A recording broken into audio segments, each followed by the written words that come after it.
నమస్తే, welcome to Disha TV. Maoist పార్టీకి మరో గట్టి ఎదురుదెబ్బ తగిలింది. ఎవరైతే మోస్ట్ వాంటెడ్ మహిళా మావోయిస్ట్ ఉన్నారో వారు సరెండర్ అయ్యారు.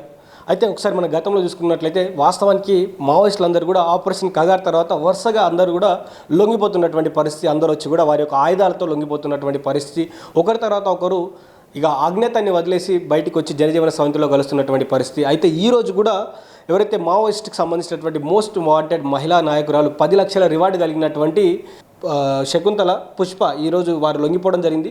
ఈమె పీపుల్స్ లిబరేషన్ గెరిల్లా ఆర్మీలో ఒక కీలక సభ్యురాలు. ఆమె ఈరోజు లొంగిపోవడం జరిగింది. అదే ఆమె మీద కూడా దాదాపు 10 లక్షల భారీ రివార్డును అయితే ఉంది. అయితే ఈమె బుధవారం రోజున అంటే ఈ రోజున ఒక తుపాకీ 40 రౌండ్ల తూటాలతో లొంగిపోవడం జరిగింది. అయితే పుష్పలీల గురించి అక్కడ ఉన్నటువంటి ఎవరైతే కమిషనర్ గారు ఉన్నారో అజయ్ నంద్ గారు ఆయన మాట్లాడుకుంటూ she joined Maoist cadres as a cultural member খুব বয়স কম ছিল তখন মেবি ওই রকমই ক্লাস 5th পড়তেন উনি। Since then she was active in Jharkhand, in Bihar, Jharkhand, Orissa যে বর্ডার কমিটি আছে ওইখানে ছিলেন। And later on they shifted to Saranda জঙ্গল working under Misir Besra's command, এবং ওইখানে পশ্চিম বাংলা থেকে কিছু মাওয়িস্ট যে অ্যাক্টিভ ছিলেন they are also still there in Saranda area. So in February she decided to surrender and that's how she have come here through various areas and today she is surrendering. 2001లో పుష్ప ఇక్కడ ఎవరైతే శకుంతల ఉన్నారో తాను ఇక్కడ ఈ peoples వారికి సంబంధించినటువంటి కావచ్చు, నక్సలైట్ కావచ్చు, మావోయిస్ట్ సిద్ధాంతాలకు ఆకర్షితురాలై సాంస్కృతిక విభాగంలో మొదట ఆమె రావడం జరిగింది. గీతాలు రాయడం, ప్రచారం చేయడం, కరపత్రాల పంపిణీలో చాలా చురుగ్గా పాల్గొనడం, ఇవన్నీ కూడా ఆమె పనులు చేసిందట. అయితే కాలక్రమేణా సంస్థలో ఒక కీలక నేతలాగా ఆమె ఎదిగింది.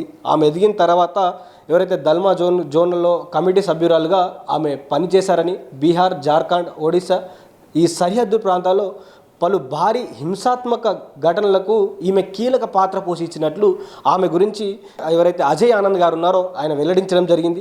నిజానికి శకుంతల ఫిబ్రవరిలోనే లొంగిపోవాలని ఆమె నిర్ణయించుకున్నారని, కానీ ఇవాళ అంటే గతంలో ఆమె ఫిబ్రవరిలోనే లొంగిపోవాలనుకుందంట, కానీ ఈరోజు లొంగిపోవడం జరిగింది.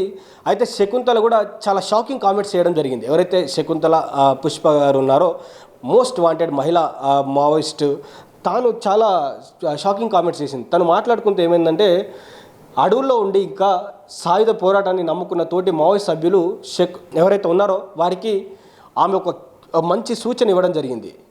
అయితే హింస ఆయుధాల వల్ల ఎలాంటి భవిష్యత్తు ఉండదని, తుపాకీ పట్టుకోవడం కంటే ప్రశాంతమైన జీవితం గడపడం మిన్న అంటూ కూడా ఆమె చెప్పినటువంటి పరిస్థితులు. ఇన్ని రోజులు అజ్ఞాతంలో ఉన్నటువంటి ఆమె, అరణ్యంలో ఉన్నటువంటి ఆమె బయటకు వచ్చి సడన్గా ఇలా మాట్లాడేసరికి మావోయిస్ట్ పార్టీ అంతా కూడా షాక్కి గురవుతున్నటువంటి పరిస్థితి అయితే కనిపిస్తోంది. అయితే వారంతా తక్షణమే ఆయుధాలు విడి పోలీసులు లొంగిపోయి సమాజ ప్రధాన స్రవంతిలో కలవాలంటూ కూడా ఆమె కొత్త జీవితాన్ని ప్రారంభించాలి మీరందరూ అంటూ కూడా ఆమె పిలుపునివ్వడం జరిగింది. అయితే మారుతున్నటువంటి సామాజిక తరుణాలన్నీ చూసుకున్నట్లయితే అయితే భవిష్యత్ పోరాటాన్ని, అయితే సాయుధ పోరాటానికి భవిష్యత్తు లేదు, మనకున్నటువంటి అక్కడ ఉన్నటువంటి పరిస్థితులన్నీ మారుతున్నాయి కాబట్టి ఈ నిర్ణయం తీసుకుంటున్నట్లు కూడా ఆమె చెప్పడం జరిగింది. అయితే శకుంతల లొంగుబాటుతో జంగల్ మహల్ సరిహద్దు ప్రాంతాల్లో మిగిలి ఉన్న మావోయిస్ట్ నెట్వర్క్ గట్టి ఎదురుదెబ్బ తగిలిందని చాలామంది చెప్తా ఉన్నారు. అయితే ఈమెను చూసి మిగిలిన క్యాడర్ లొంగిపోతారని కోల్కతా పోలీసులు అనుకుంటా ఉన్నారంట. ఇక్కడ ఒక విషయం మాట్లాడుకున్నట్లయితే పుష్ప గారు అలియాస్ శకుంతల గారు ఎవరైతే ఉన్నారో తాను ఎప్పుడైతే లొంగిపోయిందో దాదాపు 40 తూటాలు ఒక తుపాకీతో లొంగిపోయింది. కానీ లొంగిపోయినటువంటి తరుణంలో ఆమె చేసినటువంటి కామెంట్స్ కూడా సంచలనంగా మారాయి. అయితే ఒక్కసారి ఎప్పుడైతే ఆపరేషన్ కగార్ స్టార్ట్ అయిందో ఆ తర్వాత చాలామంది బయటికి రారనుకున్నాం, కానీ వరుస దాడులు జరిగాయి. ఎంతోమంది మావోయిస్టులు ప్రాణాలు కోల్పోయారు. దాని తర్వాత కనీసం బతుకుంటే పోరాడొచ్చు బయటకు వచ్చి అనుకున్నటువంటి నాయకులందరూ కూడా ఒకరి తర్వాత ఒకరు పోరాడుతూ బయటకు వచ్చినటువంటి పరిస్థితి, బయటకు వచ్చి లొంగిపోయి జనజీవన సమితిలో కలిసినటువంటి పరిస్థితి.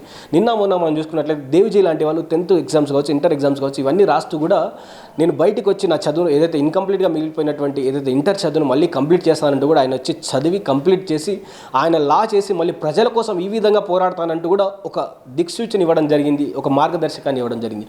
ఒకవేళ మావోయిస్టులు అడవిలో ఉంటే అలా బతుకుతారు, బయటికి వస్తే ఇలా ఇలా చదువుకొని సమాజానికి ఏదో ఒక చేయాలని ఒక ఆలోచనతో ఉంటారంటూ కూడా ఆయన ఒక ఆదర్శంగా నిలవడం జరిగింది. ఈరోజు శకుంతల గారు కూడా అవే మాటలు మాట్లాడడం జరిగింది. ఇక అడవిలో ఉంటే మన పని కాదు, అడవిలో ఉన్నంతకాలం ఇక మన జీవితాలు ఇంతే అంటూ కూడా ఆమె మాట్లాడడం జరిగింది.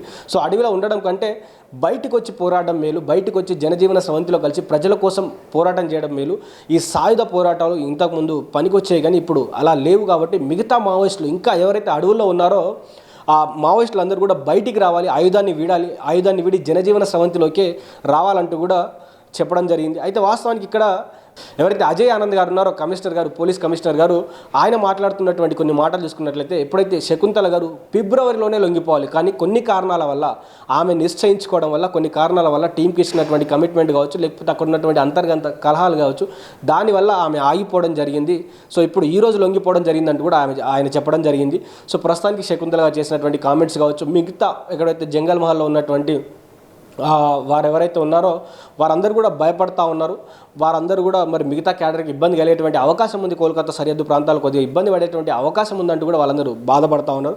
సో ప్రస్తుతానికైతే మోస్ట్ వాంటెడ్ మహిళా మావోయిస్ట్ అయినటువంటి శకుంతల అలియాస్ పుష్ప గారు ఈరోజు లొంగిపోవడం జరిగింది. సో లొంగిపోయిన తర్వాత కూడా పోలీసుల దగ్గరికి ఉన్నటువంటి ఆ రివార్డుకు సంబంధించినటువంటి అంశాలు కూడా అన్ని మాట్లాడుకుంటా ఉన్నారు. ప్రస్తుతానికి ఆమె ఆరోగ్య పరిస్థితిని కూడా పోలీసులు పరిశీలించి ఆమె ఆరోగ్యం కూడా బాగానే ఉందంటూ కూడా ప్రస్తుతానికైతే ఆమెకు నివేదిక ఇవ్వడం జరిగింది. సో ఆమె లొంగిపోయిన తర్వాత కూడా మావోయిస్ట్కి ఇది ఒక మరో గట్టి దెబ్బ అంటూ కూడా పార్టీ వర్గాల్లో చర్చ అయితే విస్తృతంగా నడుస్తూ ఉంది.